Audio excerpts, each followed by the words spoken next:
Allora, rieccoci insieme. Maria Pistarello, allora io direi proprio di partire tra l'altro con il supporto anche delle nostre slide. Queste benedette situazioni che non sono questi diritti inespressi, che tante persone, eccolo qua, facciamo i conti, spieghiamolo bene che cosa si tratta, perché effettivamente sono cose un po' che noi umani non possiamo concepire, ma di fatto bisogna farsene una ragione.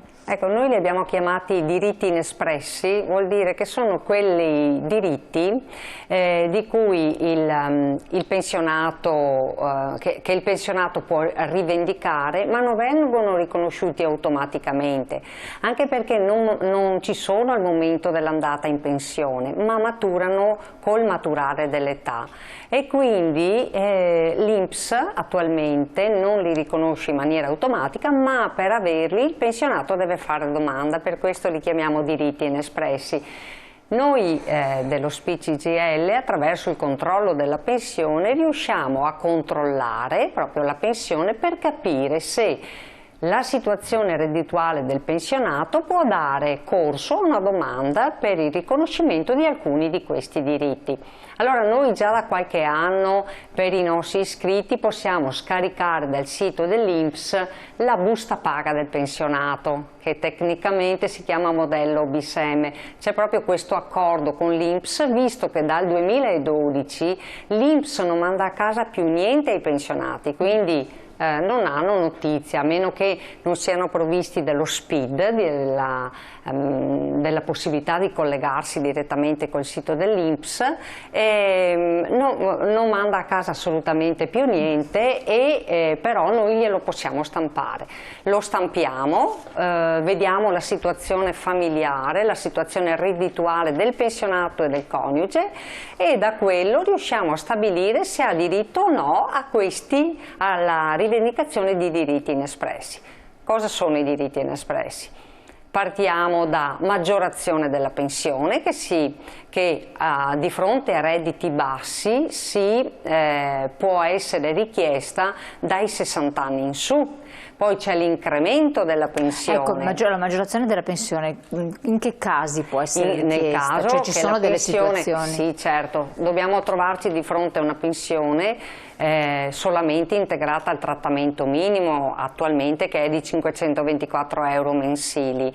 Se un pensionato vede che ha solo questa pensione qua, si può fare la domanda: ma io avrei diritto a qualcosa di più rispetto a questa integrazione al trattamento minimo? Ecco che se il reddito familiare lo consente, se il pensionato non ha altre entrate, altri redditi, si può chiedere la maggiorazione della pensione.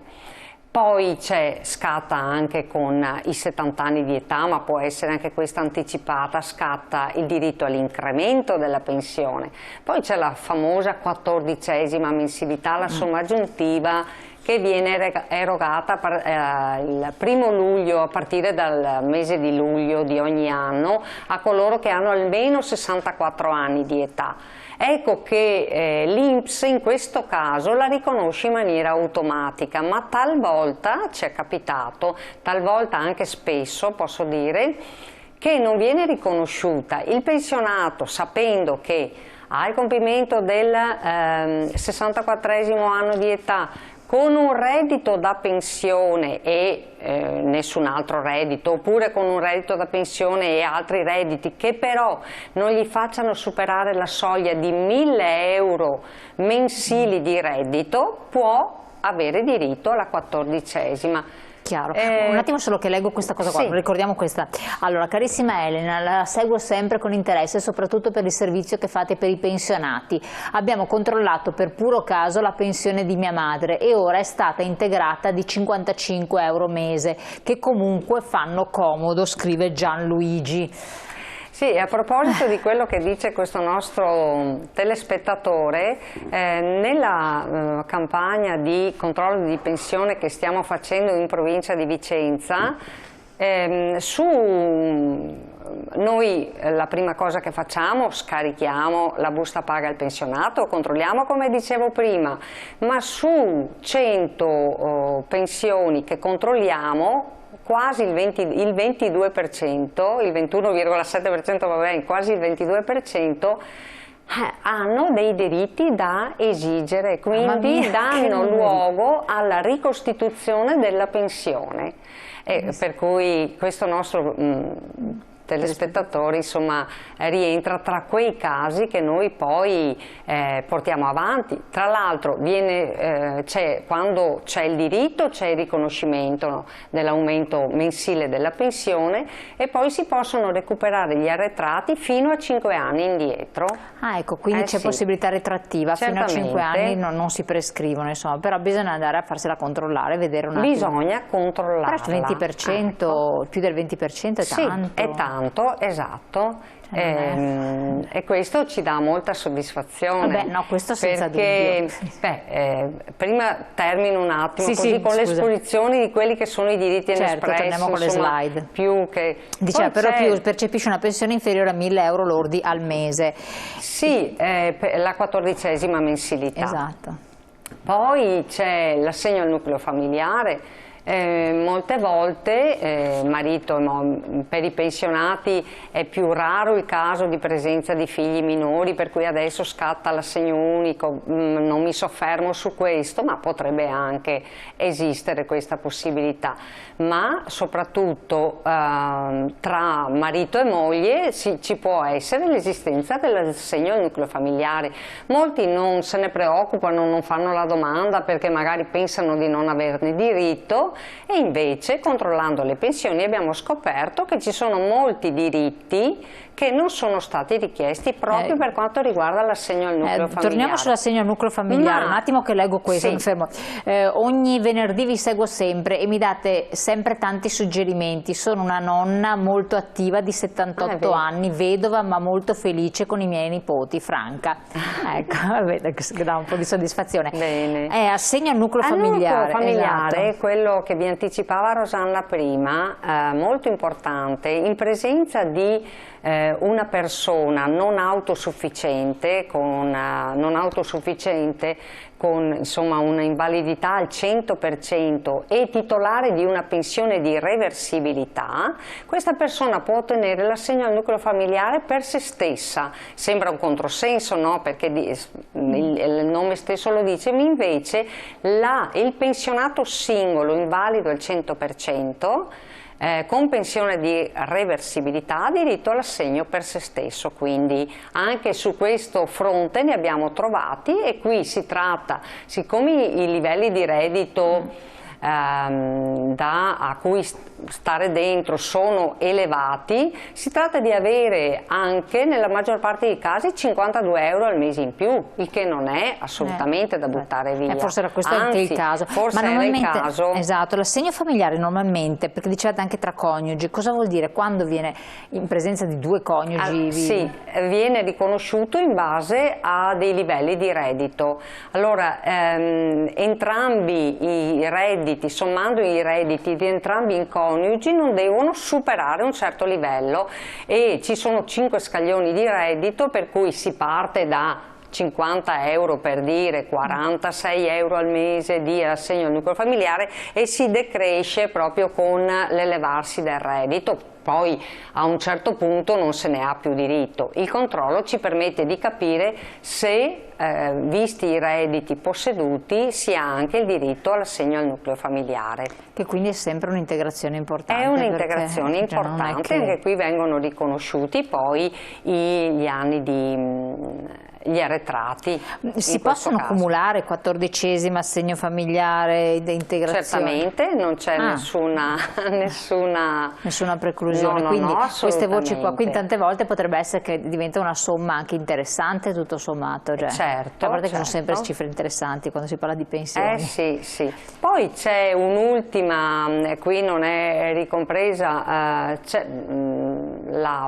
la possibilità anche di richiedere la pensione sociale, la pensione di cittadinanza, che è legata al provvedimento di pochi anni fa, insomma, che ha visto nascere il reddito di cittadinanza. La pensione di cittadinanza è proprio destinata a quei pensionati con la pensione al minimo, pur con le maggiorazioni sociali, ma che sono in situazioni economica molto svantaggiata. io ai pensionati in queste condizioni la consiglio. In questo caso bisogna fare l'ISEE ed è il CAF stesso che, una volta fatto l'ISEE, è in grado di stabilire se si può fare domanda di pensione di cittadinanza oppure no. Quindi tante cose, no, che, che si possono controllare e che si possono verificare a partire proprio dalla situazione economica del pensionato, e che non si sanno spesso e che però, lo voglio ripetere, in questo caso stiamo parlando di pensioni medio-basse. Adesso i 1.000 euro mensili lordi sono per coloro che hanno diritto alla 14ª. Possono essere anche più soldi per coloro che hanno diritto all'assegno al nucleo familiare, anche più di 1.000 euro mensili lordi, però se parliamo di maggiorazione sociale, parliamo di incremento, parliamo di pensione di cittadinanza, stiamo parlando di pensioni che sono integrate al minimo, che sono al minimo, oppure che sono al massimo fino ai 640 euro mensili lordi. Ecco, a noi pervengono diverse mail dove, dopo, per carità, noi li giriamo sempre, chiamate direttamente lo SPI, andate alle sedi, informatevi eccetera, comunque tanti che dicono: ma conviene andare in pensione con opzione donna, tutte quelle forme di prepensionamento, oppure no? In questi casi io consiglio sempre di passare attraverso il patronato dell'INCA, che è in grado di fare una proiezione su quello che sarà il reddito pensionistico, sia una proiezione per quanto riguarda magari la pensione richiesta con l'opzione donna, e a fare anche il confronto con la pensione se si dovessero aspettare gli anni previsti per avere la pensione di anzianità o di vecchiaia. Perché purtroppo a volte anche quei 50 euro in più al mese, quando poi si diventa anche molto anziani, visto che si raggiungono anche delle belle età, possono tornare utili. È quello il discorso che uno non si rende conto finché è ancora attivo, a 65, 67, 70 anni è dinamico, però poi quando ne ha 90 magari 50 euro fanno comodo. Certo, dagli studi che sono stati fatti, dalle ricerche, quello che si può dire è che opzione donna dal punto di vista economico è molto sconveniente,